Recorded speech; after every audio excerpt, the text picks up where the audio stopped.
ভারতের লঙ্কা জয়, ত্রাতা সেই হার্দিক, টি-20 সিরিজে সিলমোহর টিম ইন্ডিয়ার। রবিবার 28শে জুলাই ভারতীয় ক্রিকেট দলের কাছে ভালো মন্দই মিশিয়ে কাটল। বিকেলবেলা এশিয়া কাপের ফাইনাল ম্যাচে শ্রীলঙ্কার বিরুদ্ধে 8 উইকেটে হারতে হয়েছিল ভারতের মহিলা ক্রিকেট দলকে। আশা ছিল সন্ধ্যাবেলা সূর্যকুমার যাদবের দল কিছুটা হলেও সেই ক্ষতে মলম লাগাতে পারবে। শেষ পর্যন্ত কিছুটা হলেও স্বস্তি পেলেন ভারতীয় ক্রিকেট সমর্থকরা। বৃষ্টির কারণে টিম ইন্ডিয়ার সামনে জয়ের জন্য 8 ওভারে 78 রান দরকার ছিল। যশস্বী জয়সওয়াল টিম ইন্ডিয়াকে জেতানোর জন্য নিজের সেরাটা উজাড় করে দেন। তাকে যোগ্য সঙ্গত দেন ভারতীয় টি-20 ক্রিকেট দলের অধিনায়ক সূর্যকুমার যাদব। শেষ পর্যন্ত টিম ইন্ডিয়া দ্বিতীয় টি-20 ম্যাচে 7 উইকেটে জয়লাভ করে সেই সঙ্গে চলতি সিরিজও নিজেদের পকেটে পুরে নিয়েছে। 3 ম্যাচের সিরিজে ভারতীয় ক্রিকেট দল 2-0 ব্যবধানে এগিয়ে গেল। এই ম্যাচে শ্রীলঙ্কা ক্রিকেট দল শেষ 5 ওভারে মোট 7টি উইকেট হারায় এবং শেষ পর্যন্ত 161 রানে লঙ্কার রথ থেমে যায়। অনেকে আশা করেছিলেন যে এই রান লঙ্কানদের জয়ের জন্য পর্যাপ্ত হতে পারে, কিন্তু টিম ইন্ডিয়ার কেমন ব্যাটিং পারফরমেন্স করে সেদিকেও সকলের নজর। কুশল পেরেরা এবং কামিন্দু মেন্ডিস যখন পার্টনারশিপ গড়ে তুলেছিলেন সেই সময় অনেকে আশা করেছিলেন যে শ্রীলঙ্কার স্কোর 175-এর বেশি হবে।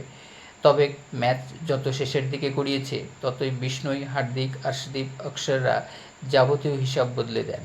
শেষ 30 বলে আয়োজক দেশ 7 উইকেট হারিয়ে করে মাত্র 31 রান। এবার ভারতের বোলিং পারফরমেন্সের কথায় আসা যাক। ভারতের চরিত্র অনুসারে সূর্যকুমার যাদব বোলারদের বেশ ভালোভাবে ব্যবহার করলেন। পরাগ, বিষ্ণই এবং অক্ষর নিজেদের কোটার ওভার পূর্ণ করেন। ভারতের এই 3 বোলার সম্মিলিতভাবে 12 ওভারে 86 রান দিয়ে 5 উইকেট শিকার করেছেন। নতুন বল হাতে প্রথম নিশঙ্কার বিরুদ্ধে যথেষ্ট স্ট্রাগল করেছিলেন সিরাজ। তবে ভারতীয় সীমারদের মধ্যে আলাদা নজর কাড়লেন আর্শদীপ। যদিও এই 3 জনের মধ্যে কেউই নিজের কোটার ওভার পূর্ণ করতে পারেননি। এরপরে ব্যাট করতে নেমে টিম ইন্ডিয়া। এই ম্যাচে চোটের কারণে শুভমান গিলকে টিম ইন্ডিয়ার প্রথম একাদশে রাখা হয়নি। তার বদলি যশস্বী জয়সওয়ালের সঙ্গে ওপেন করতে নামেন সঞ্জু স্যামসন। কিন্তু শুরুতেই বৃষ্টির কারণে বেশ খানিকক্ষণ খেলা স্থগিত হয়ে যায়। এরপর ডাকওয়ার্থ-লুইস নিয়মে বদলে যায় টিম ইন্ডিয়ার টার্গেট। ভারতের টার্গেট 8 ওভারে 78 রানে হয়ে দাঁড়ায়। এই ম্যাচে আরও একবার হতাশ করলেন সঞ্জু স্যামসন। 0 রানে ক্লিন বোল্ড হয়ে ফিরতে হয় তাকে। এরপর টিম ইন্ডিয়ার সামনে বল দেখো বল মারো ছাড়া আর কোনো রাস্তা খোলা ছিল না। সেই কাজটাই করলেন টিম ইন্ডিয়ার অপর ওপেনার যশস্বী জয়সওয়াল এবং সূর্যকুমার যাদব। যশস্বী এই ম্যাচে 15 বলে 3টে বাউন্ডারি এবং জোড়া ছক্কা হাঁকিয়ে 30 রান করেন। Strike rate 200।